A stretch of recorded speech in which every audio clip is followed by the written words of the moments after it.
In this video, I'll show you how to change the default placeholder image in WooCommerce. As you can see in this example, there are a few products on my site that don't have their own photos, such as gray sofa and modern chair. As a result, the default placeholder image is being displayed here. So if you're looking to replace the default placeholder image with a custom one, the steps are as follows.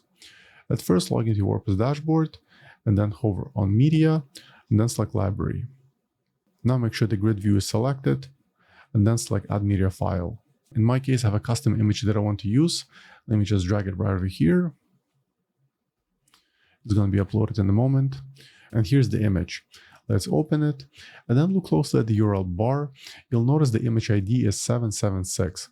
Let's keep a note of it. Now let's close the window. Now on the left sidebar, hover on WooCommerce, then select Settings, then click on Products, and then make sure General tab is selected.